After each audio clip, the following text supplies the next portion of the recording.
कुछ दिनों की खामोशी के बाद एक बार फिर 26वीं आईनी तरमीम का मामला खबरों में है। गुज़िश्ता रोज़ सदर आसिफ अली जरदारी, वज़ीर आज़म शहबाज शरीफ और नून लीग के सदर नवाज शरीफ से मौलाना फजलुर रहमान की मुलाकात के बाद ये खबरें गर्दिश कर रही हैं कि हुकूमत ने मौलाना फजलुर रहमान को आईनी तरामीम पर साथ देने के लिए आमादा कर लिया है और हुकूमत ये दावा भी कर रही है कि आईनी तरामीम को पार्लियामेंट से मंजूर कराने में उसे मुश्किल का सामना नहीं होगा और उसके नंबर पूरे हो जाएंगे। गुज़िश्ता रोज़ ऐवान सदर में होने वाली अहम मुलाकात में चेयरमैन पीपल्स पार्टी बिलावल भुट्टो जरदारी और नायब वज़ीर आज़म इसहाक डार भी मौजूद थे। जियो न्यूज़ के नुमाइंदे वक़ार सत्ती के मुताबिक मुलाकात में आईनी तरमीम, मुल्क की सियासी सूरत हाल और SCO कॉन्फ्रेंस पर मुशावरत की गई। मुलाकात में मौलाना फजलुर रहमान ने कहा कि इस वक्त JUI की मरकजी तंजीम मौजूद नहीं है, सिर्फ मैं और गफूर हैदरी ओहदा रखते हैं, मैं तंजीम के बगैर अकेला फैसला नहीं कर सकता। मौलाना फजलुर रहमान ने बताया कि मुजव्विज़ा आईनी तरमीम के लिए JUI ने 80% मुसविदा तैयार कर लिया है। ये मुसविदा जल्द मुज़ाकराती टीम के हवाले कर देंगे। ज़राए के मुताबिक मुलाकात में आसिफ अली जरदारी और नवाज शरीफ ने मौलाना फजलुर रहमान को साथ लेकर चलने की यकीन दहानी कराई और जमहूरियत के फ़रोग़ के लिए मौलाना की कोशिशों की तारीफ़ की। मुलाकात में तय हुआ कि मुजव्विज़ा आईनी तरमीम के मुश्तरका मुसविदे को तरजीह दी जाएगी। यह भी तय हुआ कि नून लीग और पीपल्स पार्टी की टीम इस हफ्ते दोबारा JUI की टीम से मुशावरत करेगी। ज़राए के मुताबिक शंघाई ताउन तंजीम के 15 और 16 अक्टूबर को इजलास के बाद आईनी तरमीम पार्लियामेंट में लाई जाएगी और कौमी असम्बली और सेनेट के इजलास SCO इजलास के फौरी बाद बुलाए जाएंगे। ज़राए के मुताबिक हुकूमत की कोशिश है कि सियासी जमातों की भरपूर मुशावरत से आईनी तरामीम लाई जाएँ। पार्लियामेंट के दोनों ऐवानों में बाकायदा बहस और इत्तफाक राय के बाद ही आईनी तरमीम पर वोटिंग होगी। दूसरी तरफ चेयरमैन पीपल्स पार्टी बिलावल भुट्टो जरदारी ने मेज़बान मेहर बुखारी से बात करते हुए कहा है कि मुझे ये एतमाद नहीं है कि justice Mansoor Ali Shah supreme court के दीगर जजेस को कंट्रोल करने में कामयाब हो सकेंगे। आईनी तरामीम पर पीपल्स पार्टी का मुसविदा आईनी अदालत के क़याम और अदालती तैनातियों तक महदूद है। मैं समझता हूँ कि हाई कोर्ट्स के जजेस के तबादले का इख्तियार हुकूमत के पास नहीं होना चाहिए।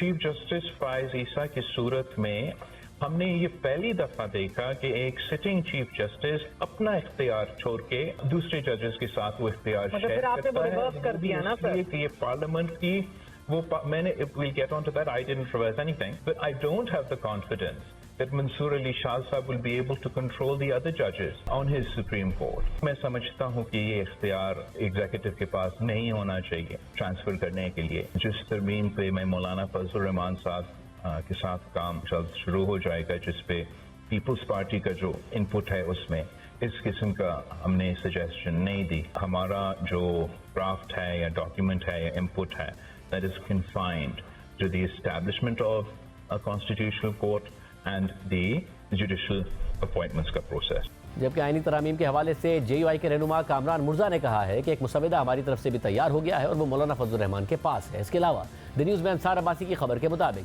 गुज़िश्ता दिनों द न्यूज़ की जानिब से शाया की जाने वाली इस खबर पर एक ओहदेदार ने अदम इत्मीनान का इजहार किया है कि हुकूमत के पास आईनी तरमीम के लिए ज़रूरी 2/3 अक्सरियत मौजूद नहीं है। उस ओहदेदार ने पुरएतमाद अंदाज में इजहार किया कि तरमीम के लिए ज़रूरी तादाद से ज़्यादा अरकान दस्तियाब होंगे। आईनी तरामीम ज़रूरी हैं और ज़रूरी तरामीम की जाएंगी। मतलूबा 2/3 अक्सरियत के बारे में परेशान होने की ज़रूरत नहीं है। खबर के मुताबिक ओहदेदार ने कहा कि आप देखिएगा कि हमारे पास मतलूबा तादाद से ज़्यादा अरकान होंगे। आईनी तरामीम के वक्त के मुतालिक कहा गया कि ये तरामीम बहुत जल्द की जाएंगी। खबर के मुताबिक सरकारी ज़राए के साथ पस मंज़र में होने वाली बातचीत से मालूम होता है कि तरामीम किसी भी वक्त की जा सकती हैं, लेकिन 15 और 16 अक्टूबर को होने वाले शंघाई ताउन तंजीम के इजलास के फ़ौरन बाद आईनी तरामीम किए जाने के ज़्यादा इम्कानात हैं। आईनी तरामीम मुल्क के सियासी और मुआशी इस्तेहकाम के लिए ज़रूरी हैं। एक तरफ हुकूमत जहाँ आईनी तरमीम के लिए मौलाना फजलुर रहमान की तरफ देख रही है, तो वहीं दूसरी तरफ कौमी असम्बली की मखसूस नशिस्तें हासिल करने की कोशिश भी कर रही है। इस हवाले से एक ख़त पहले स्पीकर कौमी असम्बली अयाज सादिक ने इलेक्शन कमीशन को लिखा था और आज एक और ख़त लिखा है जिसमें मखसूस नशिस्तों का फैसला जल्द करने का मुतालबा किया गया है। स्पीकर अयाज सादिक ने अपने ख़त में लिखा है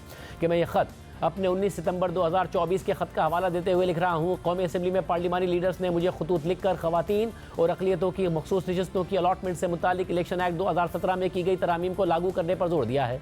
कस्टोडियन ऑफ द हाउस के तौर पर मुझे लिखे गए खतूत में कहा गया है कि मखसूस नशिस्तें दिए जाने का इम्कान इलेक्शन कमीशन में ज़ेर इल्तवा है। इलेक्शन कमीशन के सामने एक सादा सवाल है कि मखसूस नशिस्तें आइन और इलेक्शन एक्ट के तहत दी जाएँ या सुप्रीम कोर्ट के उस फैसले के तहत जो इलेक्शन एक्ट में की गई तरामीम से पहले दिया गया था। पार्लिमानी लीडर्स ने मजीद कहा है कि 3 हफ्ते से ज़्यादा वक्त गुजर जाने के बावजूद इलेक्शन कमीशन की जानिब से कोई फैसला न किया जाना कानून की खिलाफ वर्जी और पार्लियामेंट के कानून साजी के अख्तियार पर सवाल उठाने के मुतरादिफ है। इसलिए पार्लिमानी लीडर्स ने मुझ पर जोर दिया है कि मैं आपको आईनी स्कीम के तहत दी गई जिम्मेदारी अदा करने के लिए फौरी याद दहानी कराऊं। इसलिए मैं ये बात दोहराता हूँ कि मामले को बगैर किसी ताखीर के आइन और इलेक्शन एक्ट में की गई तरामीम के तहत हल किया जाए। जबकि इस तरह का एक खत स्पीकर पंजाब असेंबली मलिक अहमद खान की जानिब से भी इलेक्शन कमीशन को लिखा गया है, जिसमें मखसूस चीज़ों का फैसला जल्द और इलेक्शन एक्ट में की गई तरामीम के मुताबिक करने का मुतालबा किया गया है।